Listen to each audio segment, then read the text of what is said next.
Christ, what a freaking mess. Okay. Coloreds.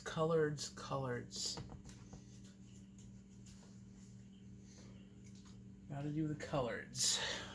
Clothes, and more clothes. Fudging hate it.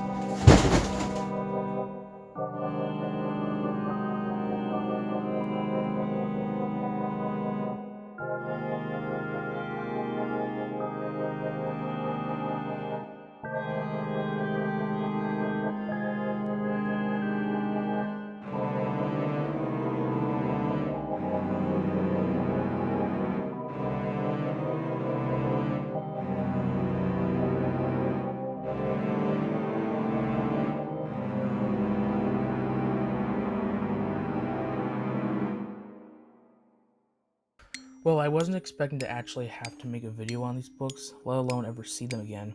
But now that they have reappeared again, I suppose it won't hurt to let off some steam and get this off my chest. These books traumatized me as a child. Let's get that straight. Back in elementary school, scholastic book fairs were my favorite event to go to after my classes. My parents would give me $30 and I would take an hour to explore the magical world that is Scholastic. Now, with that said, there were some memorable books I do remember in Scholastic book fairs. There was The Candy Shop War by Brandon Mull, The Tale of Despero by Kate DiCamillo. What the heck is that even? We had Nerds, which was another one of my favorite books because I was a nerd. It felt relatable, and that's where we're getting at. This is that we have books that children will find relatable at Scholastic book fairs, and one of the most relatable books are the Goosebump books. Yeah, a lot of those little crappy books. Now, I don't hate Goosebumps. It's just that that's a rabbit hole all on its own. You know, these books. You could go over these books for years to come. I got them coming out of my wazoo. But we're not here to talk about Goosebumps. No. We're here to talk about these horrific duo of books that I got at Scholastic Book Fair in 2009 and 2010 in elementary school. Let me put emphasis on elementary school and Scholastic Book Fair. These two things automatically would make you think, oh, child-friendly books like Clifford the Big Red Dog and Caillou and says Dr. Seuss. No. Wrongo bongo. No, what we're going to be going over here is a particular different type of book. You see, one particular Scholastic book fair back somewhere from 2008 to 2011, I came across these particular books. Now, this, Vampires, Werewolves, and Zombies, is the first book I acquired back in 2009 when I was, 9 years old or 10. The one that was seen earlier, this one, I got a little bit later. I didn't get them all at once, I'll say that. I didn't have that much money. I mean, these things cost, what? Wow, $9. That's a lot of money for a child to be carrying around.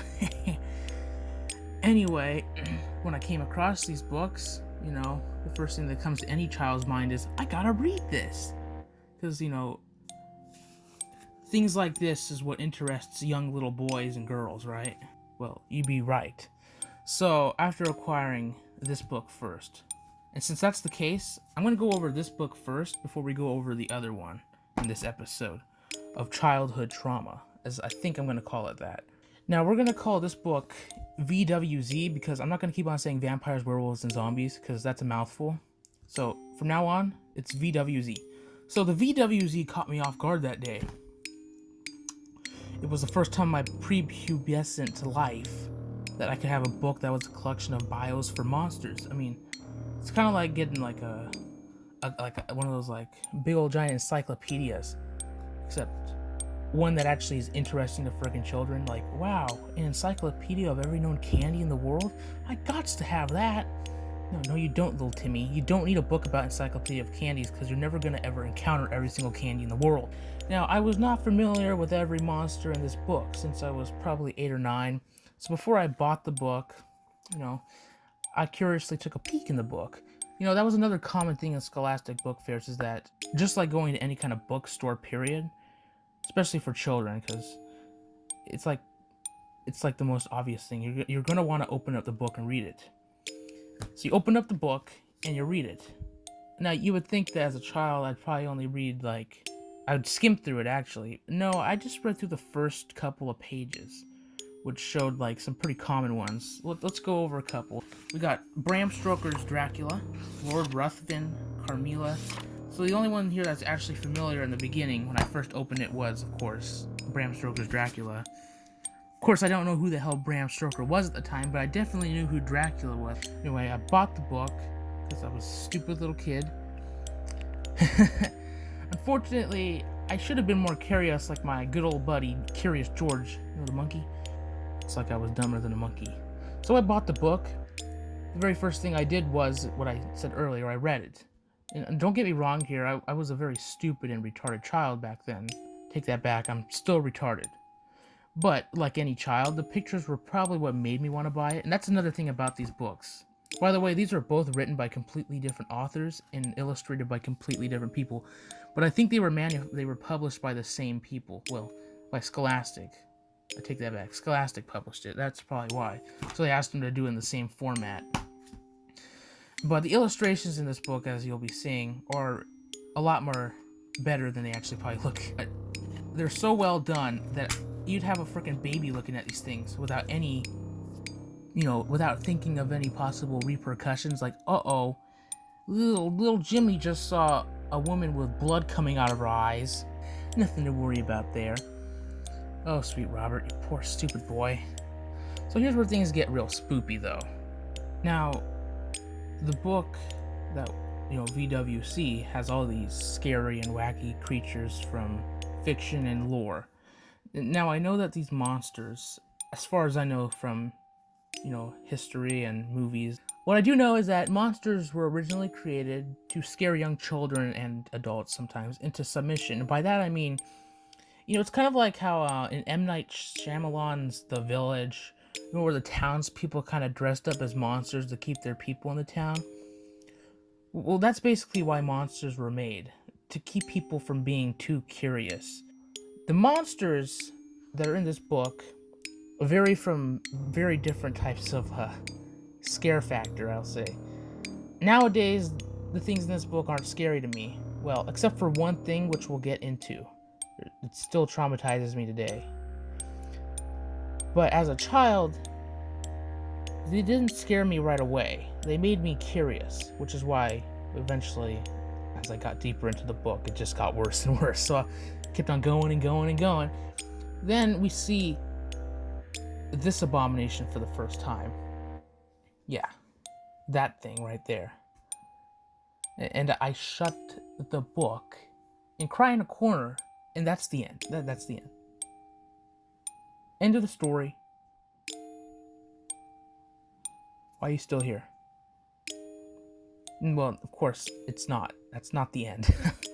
Please don't go. No, it doesn't end there because I was a very curious child, so I kept going. So what I've decided to do is I compiled 15 out of, I don't know, I think there's 30 monsters in here. Because only 15 of the monsters in here were actually scary. Now the next 15 monsters we're going to go over are the ones I'm going to go more into depth with. And they're going to make up a major portion of this video, which is why I've decided to split up this video into 2 parts. Anyway, the first one is, my god, it still terrifies me now. Okay, Eli. So Eli is based on a Swedish story. Eli is a vampire. It's as simple as that. I mean, look at that blood dripping off of her eyes. If I had to almost guess, it seems like she got into a car crash. Now, the story here, Eli is a vampire trying to live an ordinary life in an apartment block in Sweden. Sounds pretty normal. Ordinary, that is, except for her guardian Håkon, who has to hunt down victims and drain their blood for Eli to drink. Sounds pretty normal. Eli becomes friends with her neighbor, a boy named Oscar. He sees her true nature when she laps up his blood after he cuts his palm in an offer to become blood brothers. They remain friends, though, and Eli helps Oscar fight back against bullies. At first, she helps in a human way, but by the end, she goes on a killing frenzy, slaughtering 3 of the people who have been picking on Oscar. Now, you may have noticed that in quotations they put blood brothers, but in the picture you see a female Eli. Well, the thing about Eli is, and this might have been the first time I encountered transgenderism, Eli in the movie let the right one in. Eli is a girl from beginning to end, but of course in the book it starts off as a boy until it gets bitten by another vampire. So what I'm getting here is, if you get bitten by Eli, I think, then you become the opposite gender. Is that how this works?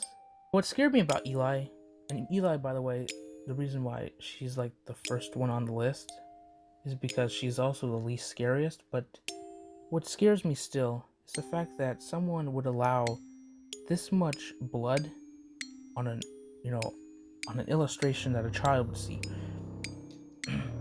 In my opinion, there's nothing wrong with it now, because it seems pretty normal, but for a child, I was quite scared. But then I kept on going, so why did it matter?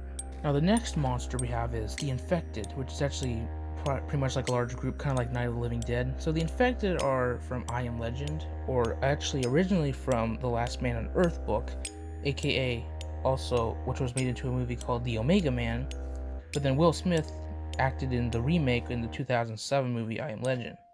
The scary thing here is the picture and what's described about the Infected here. Unlike with Eli was just scary because of the picture. Here, we have both a picture and a slight description about these things, and also because after watching both movies, it doesn't make it any better, So the Infected are pretty much just man-made vampires, zombies, man-made vampire zombies. Now, the only reason why they're vampires is because their skin will burn as quickly as a frickin' match. Because their skin's translucent, like someone that's an albino. But they're basically zombies because, now besides the fact that that's what makes them vampires, and the reason, and them being zombies is pretty obvious. I mean, they obviously eat other humans. Now, what scares me more than the picture is the fact that these things can actually infect animals. So this is actually the first time I encountered something being described as something that can infect more than one creature. And that kind of scared me, because it made me wonder, if this was real, even as a child, what if like my neighbor's dog was infected with this thing? Would it come after me and kill me? That's kind of what my thoughts were. I mean, as a child, your imagination runs wild. Now, this next one you might automatically think is not scary, and to be honest, it's not too scary. The picture is not scary at all. It's rather the story, which is actually a short story actually that was put into this book. That's what scares me, as well as the description.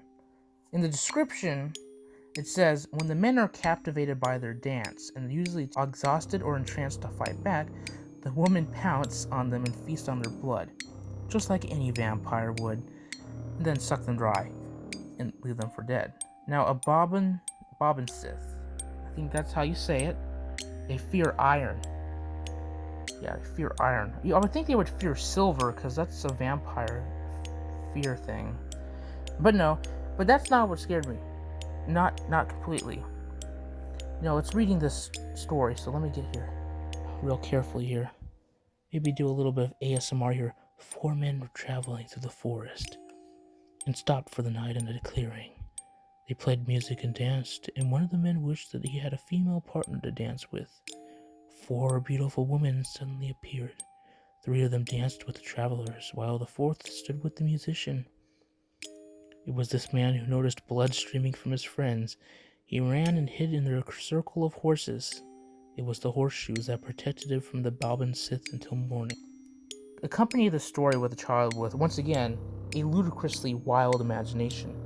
And now you automatically think that you might end up encountering these things. On to the next one, the Vrikolakis. Who cares? I'm just gonna call them fat people. So, this is a fat person, okay? Vrikolakas. Vrikolakas are dead people that become a vampire. Because that's how it always works for people becoming vampires, right? You have to die to become a vampire, right? Yes. Now, what scares me about this monster is, as a child, I actually misunderstood what was really going on here at the first time. I thought that this thing was like something that just randomly popped out of the ground. So like you could be walking just like maybe to your nearby subway, and then boom, this thing pops out of the freaking ground and grabs you and drinks your blood. Well, I misunderstood it because I was a kid and I didn't really read everything. I just skimmed. So this thing actually is only found in Crete on Greece, and the second part is it comes from the graves. Now, I don't want to get too in depth with this thing. Let's just say that it's a unholy creature, because that's once again what vampires are. Now, on to the next one. We have Chupacabra. Ay ay ay ay ay. Chupacabra. Now, Chupacabra is a freaking weird one to actually include in this list because the picture makes it look like a Steven Spielberg gremlin. The resemblance is uncanny once again. The Chupacabra story, the original story, has always freaked me out. So, the fact that this thing uses like its tongue to suck the blood out of goats and people if they get near them, it's kind of freaky. It's not the freakiest thing in this book, by the way. The Chupacabra is probably the tamest one here. Now, out of all the monsters that I've gone over, Eli, affected from freaking I Am Legend, Balban Sith, and Vrykoloki's and Chupacabra, those 5 are the tamest that we're going to be going through. Because these next ones are like not even human looking, they're just disturbing. And we're already starting off with the most disturbing one here. This is the Mondorugo. Now, the Mondorugo, I'm laughing because the name's so hard to pronounce, but it's not funny. Mondorugo's scary. Mondorugo here is although the picture depicts it to be a purple dragon-looking gremlin monster, its form during the day, let me emphasize that, is a beautiful female. It says here there are many tales of vampires told in the Philippines, but most have the same common features: a beautiful female. So what's so creepy about this creature is it's a very creepy thing that it's accompanied with it. So first things first, it says here she makes a strange walk or tick noise that is louder the farther away she is. Now I want to make this very clear. I want to make this so clear. This monster scares me even now because when you think about it, what if like you're asleep and suddenly you hear walk, or like tick tick tick tick. Now I'm gonna give you a little tip here. If this thing is real, which I doubt it is, if you hear the noise and it sounds really really loud, that means that it's farther away. But if it gets quieter, that means it's closer. Now, that terrifies me because, when you live in a creaky house that makes noises like this, and they sound really, really quiet, I sometimes wonder, is that the monster? Now, I don't anymore, actually, but as a child, this monster basically made me want to sleep with my bathroom light on, alongside a nightlight. Let's just move on to the next one. I can't even, it couldn't get any worse than this, could it? Oh god, oh my god, no. Penongalon. I really have nothing else to say about this thing. This thing's terrifying on its own. Both pictures depicted as just freaking horrifying. Imagine seeing some person's head flying in the air, and then it attaches itself to your throat and then drinks blood. The good thing is, you don't have to worry because it prefers the blood of newborn children and pregnant women. So, hold tightly to your stomachs and your throats, pregnant women and newborn children. Because that sucks. Literally. Now, the I.N.S.A.N.I.T.Y is another creature I was terrified by. Now, this thing, I know that now, once again, I want to make this clear. I'm not scared of these things anymore. Except for one, which we haven't even gotten to yet. But the I.N.S.A.N.I.T.Y was like the tamest one, but it made me always look up at trees because this thing would literally swing down on you and like attack you. Kind of like Tarzan, but like not funny at all. It's just scary. I.N.S.A.N.I.T.Y. Now, I know that this thing probably scares some people, and maybe not anyone. This thing scared me once again because now I'm trying to sleep, and guess what? Now I'm thinking I have this invisible creature, or whatever, pushing itself upon me and giving me horrifying nightmares. Well, the good thing is, she got one thing right. She is giving me horrifying nightmares because all I can think about is her. Oh, yeah, Mara. So Mara is a weird ass creature. Now, I would say, why am I scared of Mara? Well, I'm not really scared of Mara. Neither was I really scared of her as a child. I think it's just the fact that an old lady with the sharpest teeth. And it kind of reminds me of that lady from Legion, where she starts jumping on the walls and going all freaking demonic. Now, but as a child, I think what scared me about this thing is this particular line. The Mara can seep into a bedroom through a keyhole or a crack underneath the door. That being said, if that thing can get into my room no matter how much I try to barricade it, what's the point?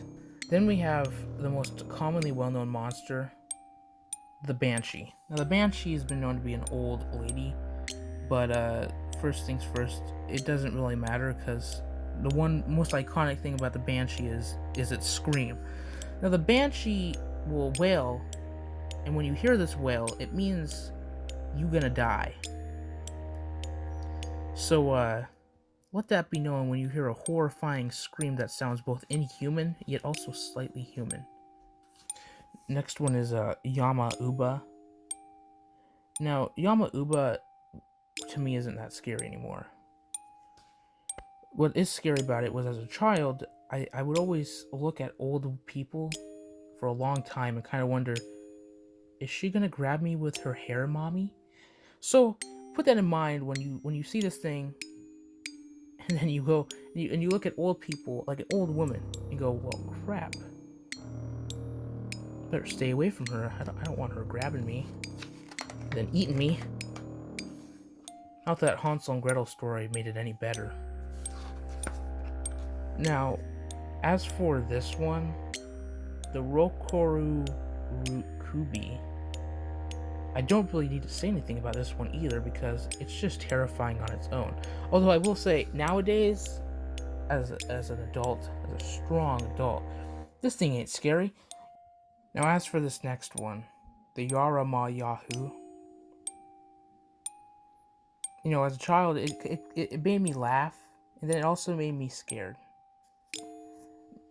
Now the good thing is, it's not here in America, so I don't have nothing to worry about. But the idea that someone would actually make this thing what it is terrifying. I want to make this as short as possible to just describe this midget of a Oompa Loompa. Now this little Oompa Loompa is a vampire, no doubt about that. But it does this. So imagine a guy underneath a tree. He's just relaxing, and then suddenly this thing jumps down and just completely pins him down, sucks his blood through his little octopus fingers, leaves him to die. But if he's still alive, guess what? He comes back, and guess what he does? He does the most horrifying thing I've ever heard someone do. He vores him. I see enough of that on DeviantArt, but I didn't need to see that as a child. Look at that picture. Look at that picture. This is the first time I've seen art depicting vor as a child. Now, I want everyone to prepare themselves, because out of all the monsters, out of these 14 I've gone over, I'm not going to be so very happy to see this one. I have not seen this one, but I still have it vividly in my head. This thing terrifies me even now. Like, if I saw any of these other monsters that I've been talking about, screw them. I'd rather side on them and get killed by them, because this thing right here is stuffs of nightmares. Oh god, here we go. Oh god. Oh, I feel like I need to take a crap right now. Oh, I'm getting butterflies in my stomach. I'm freaking scared right now. I'm not kidding either. This is the Boo Hag. The Boo Hag, I'll say this is what actually traumatized me as a child, because it took everything that you know about monsters and literally tore your skin apart and shoved it down your throat, because this thing is a new definition of monster. And guess what? You want to know what's scarier about it? The boo hag lives in the USA, from South Carolina, that is. Now, the only thing that's funny about this thing is that it does something known as riding, and I don't mean sex. I mean, like, riding means she takes your skin and wears it like a freaking puppet. That's so wonderful. Yes, so good. I mean, I can imagine this. Imagine, like, some guy comes home and, like, his wife is there, beautiful. And then he goes to sleep and he finds that she's sucking his soul out and ripping his skin off of him alive. I think they're still alive, by the way, when she does this. It's pretty bad. And then they die. Also, they're not fully aware of what's going on. It just gets worse. Now, this thing also goes through... What's even scarier about this thing is it can go through any crack, even a keyhole, even underneath your door. You could try barricading yourself in the president's bunker for all you care. Guess what? She don't give a crap. She's gonna get in there, and she's gonna take your skin, and she's gonna ride you real hard. So alongside that, it just gets friggin' worse. A boo hag, as it says here, usually steals her victim's skin, who struggles and tries to wake while being ridden. So, not to be too funny, but she kind of likes it when you do the first move, if you know what I mean. As for the picture, oh, they're freaking horrifying. But then again, I see this now all the time, basically, like in my biology class. This is basically just like someone... This is like if someone like brought to life a muscular system picture that you would find in a biology class and it jumped out at you. That's basically what this is. Except without eyes. And you know, the fact that it wants to kill you and take your skin. I think the scariest thing about this thing is it wants to take your skin! It only wants the skin! The skin! Skin. That was the first part. Now the next part, don't worry, it's coming out later on tonight when, you know, Halloween starts. But be prepared, because we're going to be going over to this book next. Anyway, alongside that, next part won't be as long as the last one, so it's going to be more of just like a straightforward, you know, top 10 kind of thing.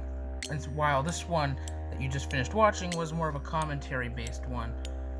But don't worry, stay tuned to the end of the next episode, because at the end, I'm going to bury these things once and for all, and finally make sure I forget them permanently.